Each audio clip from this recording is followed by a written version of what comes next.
Okay, hello Aquarius sign. Welcome to your monthly reading. So this reading is for the month of January 2025 love reading for the Aquarius Sun, Moon, Rising, Venus.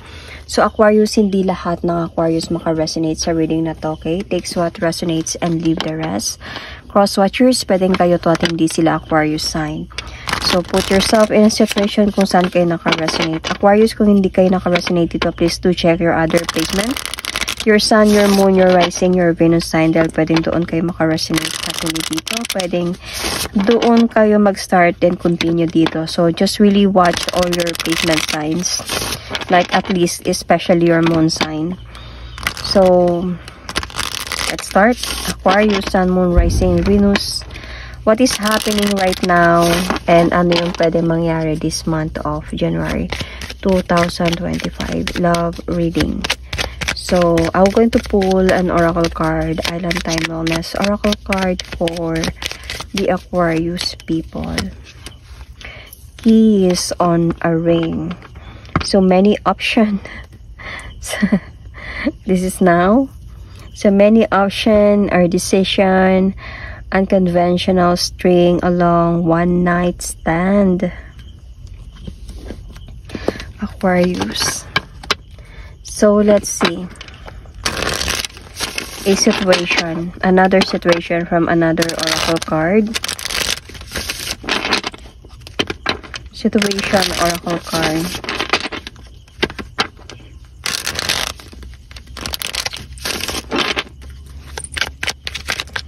So, let's see. One night stand. Many options.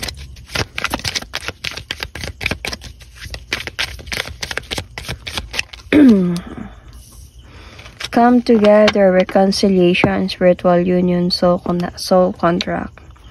So what your person wanted to tell you, nung gulo naman ito. So what your person wanted to tell you. Aquarius, Sun, Moon, Rising, Venus. What your person wanted to tell you. Dami. I only want one.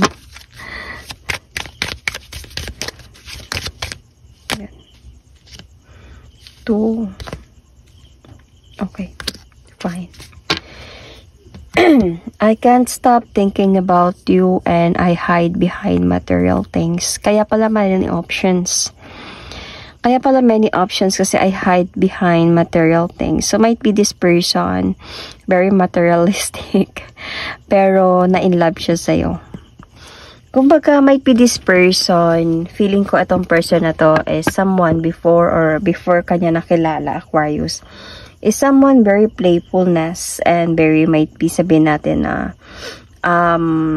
playboy or playgirl dahil sa may gusto lang makuha sa taong yon. Somehow, hindi siya ganun ka nagsiseryoso. Pero nung nakilala ka niya, this person felt connected with you. This person felt parang soul contract. May soul contract kayong dalawa. So, feeling ko may pinagdaanan din kayo nito kasi come together to eh. So, andun sa point siguro na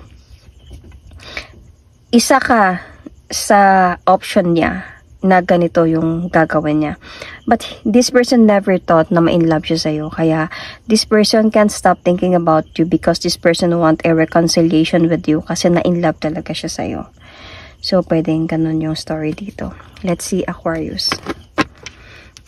Naakala niya, nung una, laro-laro lang to. Okay?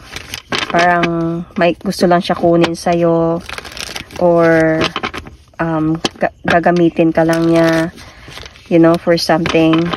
Then, iiwan na. Pero, hindi, nung time na nalaman mo na ganyan siya na klaseng tao, so, might be may mga options na laman mo, umalis ka.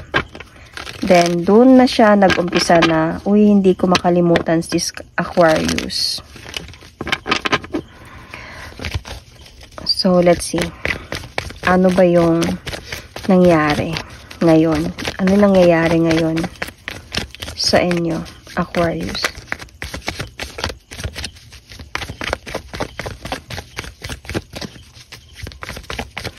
What is happening right now, Aquarius?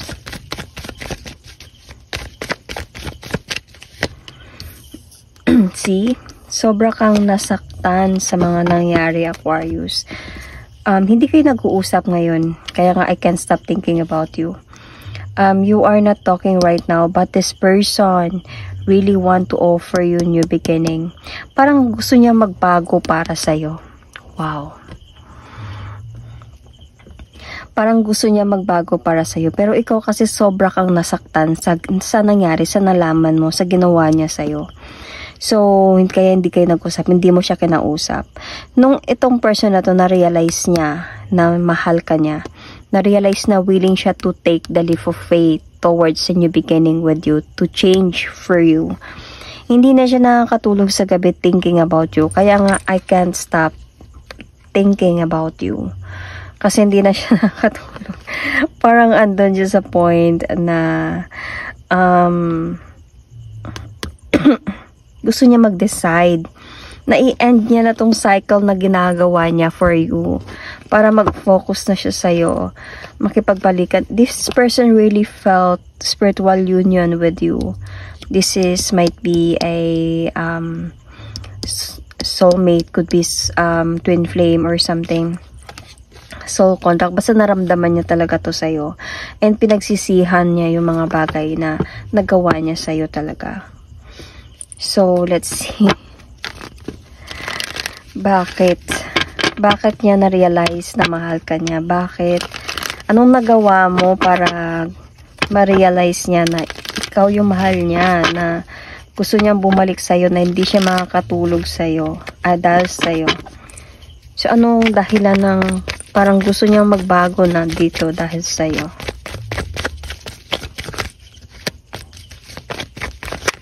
Ang dami. I will not accept that.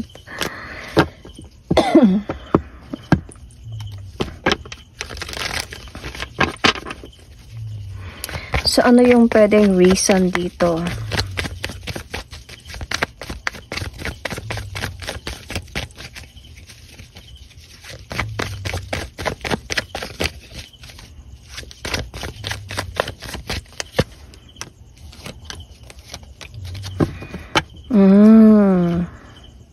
Alam mo, na confused din siya kung bakit. Parang doon din siya sa point na bakit kaya? Kasi nga bakit? Sa totoo lang, there is really soul contract sa inyong dalawa. Pag soul contract kasi kayong dalawa, maramdaman nyo talaga to. Meaning, soul contract, meaning sa past life ninyo, nagkaroon na kayo ng relationship. Kaya this present life ninyo is parang mararamdaman ninyo yun na meron kayong parang pinagdaanan na hindi nyo maintindihan kung kailan nangyari yun. Basta feel ninyo na parang dami nyo na ng pinagdaanan. Parang feel ninyo na kilala nyo yung isa't isa. So, ito yung naramdaman niya para sa'yo kasi nga may soul contract kayong dalawa. Kailangan nyo talaga na mag-meet. Kailangan nyo talaga na mag-collide. Okay? So, dito sa point nakita niya din, isa din to, sa nakita niya yung worth mo talaga. Nakita niya yung genuine part of you, kindness mo, supportive ka, you're always there for this person. Very practical person. Alam mo kung paano, you are very smart. Yeah, you are very smart. Aquarius people is very smart and very practical. They are more on achieving their goals. Nakita niya yung worth sa'yo and nakaramdam siya na parang bagay kayong dalawa. Because this is the King of Pentacles and you are the Queen of Pentacles. So feeling niya parang nahanap niya na yung partner niya sa buhay. Nakita niya yung parang sarili niya sa'yo. Parang ganun. So, meron talaga kayong connection dito. So, connection. Though hindi niya maintindihan kung paano nangyari yun. Hindi niya naintindihan kung bakit. Hindi niya maintindihan kung anong reason. Basta minahal ka talaga niya.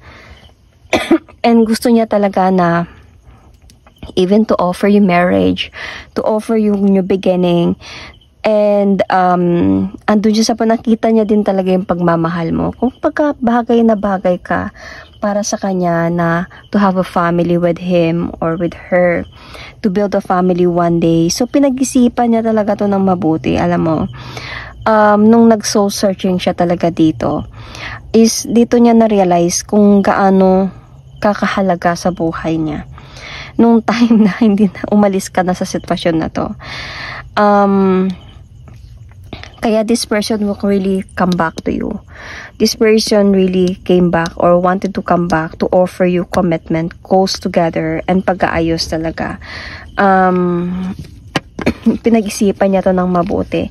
Kumaga, inano niya na to na sa mga ginagawa niya before sa mga babae or lalaki. You are very different, kaya ayaw niyang mawala ka. So, namimiss ka talaga niya. And gagawa siya talaga ng way para bumalik sa'yo. Might be this time, bumabalik na nga talaga siya sa'yo. So, wow ha. And ito na yun na din yung naramdaman niya. Kaya yun na din yung reason. Naramdaman niya talaga sa'yo yun. So, titignan natin kung ikaw, ano naman yung naramdaman mo sa person mo. Ano naramdaman mo dito sa kanya?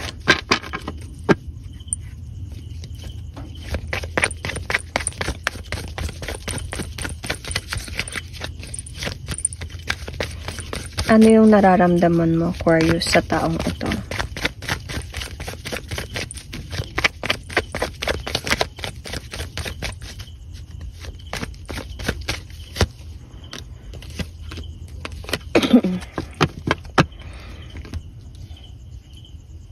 Honestly, you felt naman din talaga na interesado siya sa'yo. Like, willing siya to move forward towards with you. Naramdaman mo din talaga yun. And isa pa,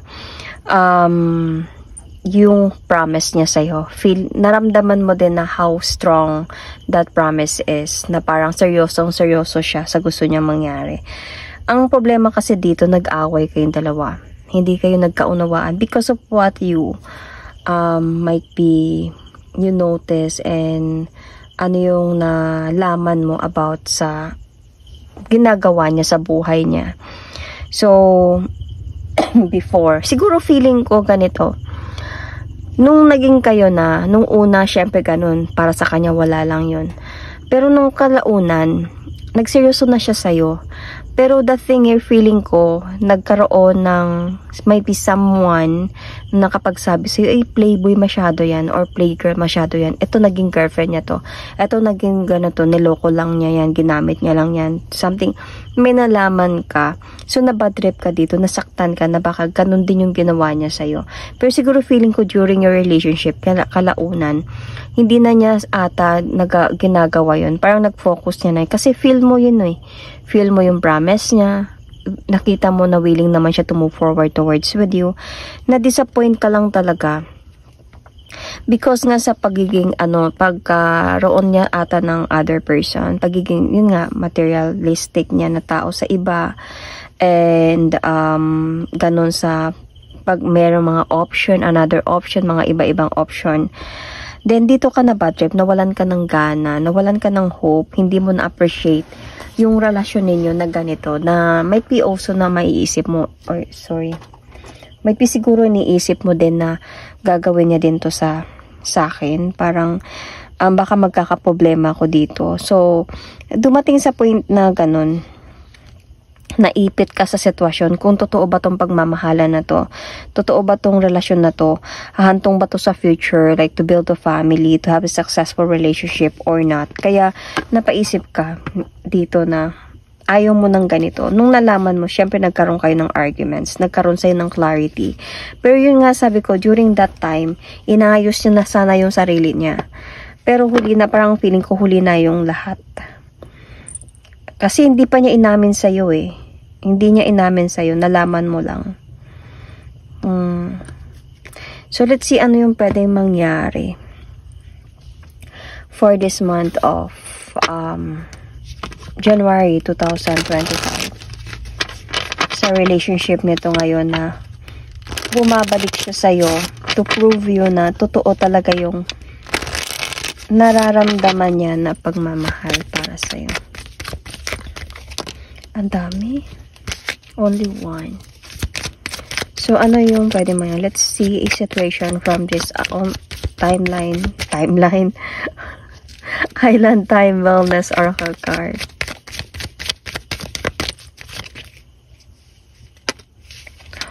Oh, seriously? Wedding rings.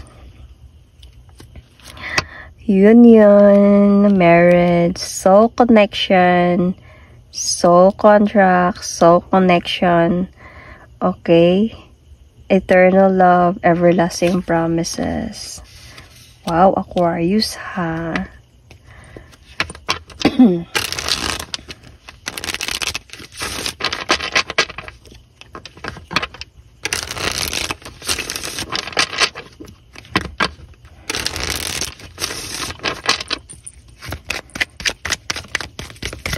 Let's see another situation oracle card. Ano yung pwede mangyari, Aquarius, this month of January 2025 or in the future, okay? Or in the near future. Cleansing, meditation, clearing space, removing negativity. Okay, I can sense.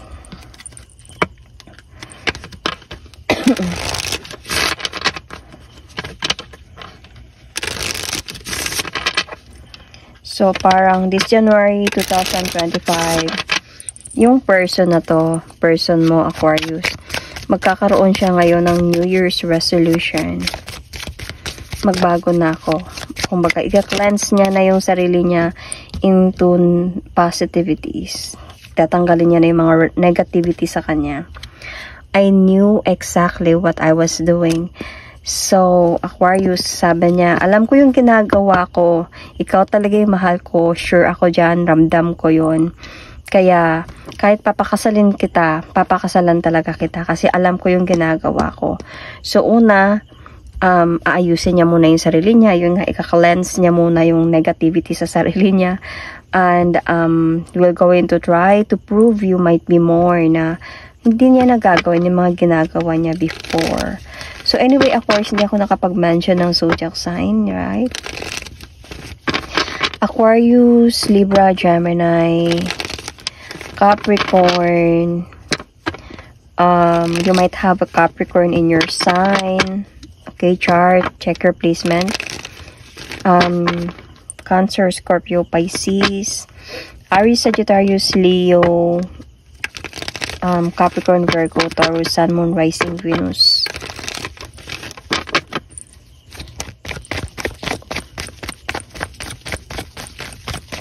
So, ano yung pwedeng mangyari this month of January or in the future for your situation?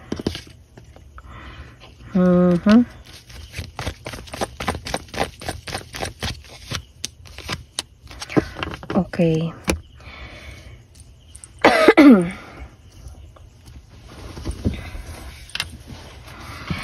Okay, honestly, nahulog to siya ng pagganito. Ginawa ko lang siya ng pagganyan. So, to consider, dumating kayo sa point talaga na hindi kayo nag-usap, okay?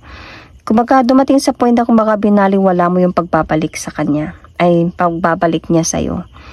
Pero this person really parang gain a strength to fix the problem na meron kayo. Naglakas loob talaga siya dito. Kasi miss na miss ka talaga niya. Hindi na, parang I can't stop thinking about you na talaga. Dahil miss na miss ka na talaga niya.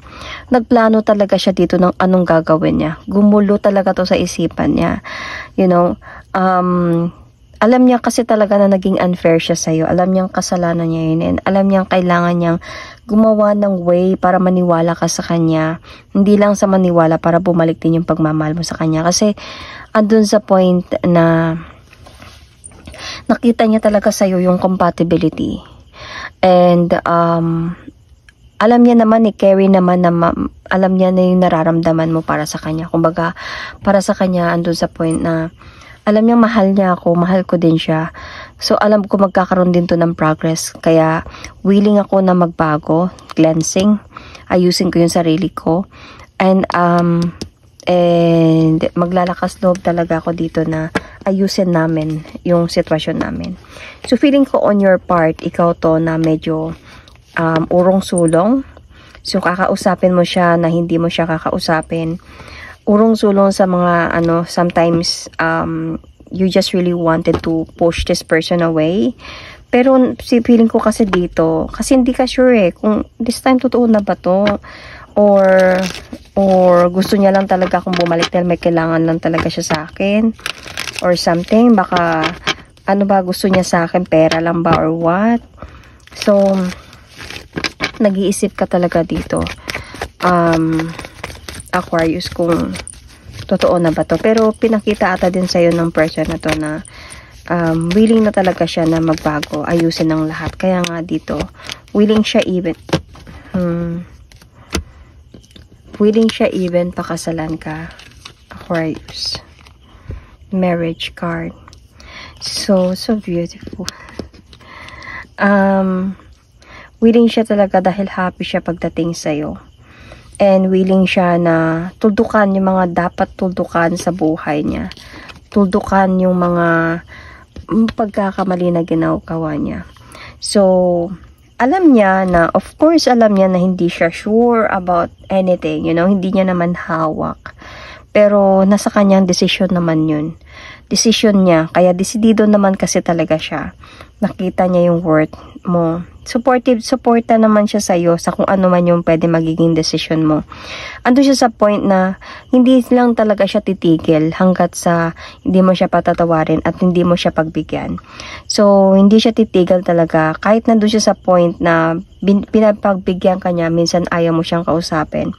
Pinapagbigyan ka niya, pero pinapakita niya pa din talaga yung effort niya na nandito lang ako and willing ako talaga na to talk to you, na magkaroon pa tayo ng progress or anything. Kaya nga, bumalik din naman yung pagmamahal mo sa kanya. And you are very much compatible sa isa't isa, Aquarius. So, so there is a possibility na baka hantong talaga kayo sa marriage ng person na to. So, I will going to pull an oracle card.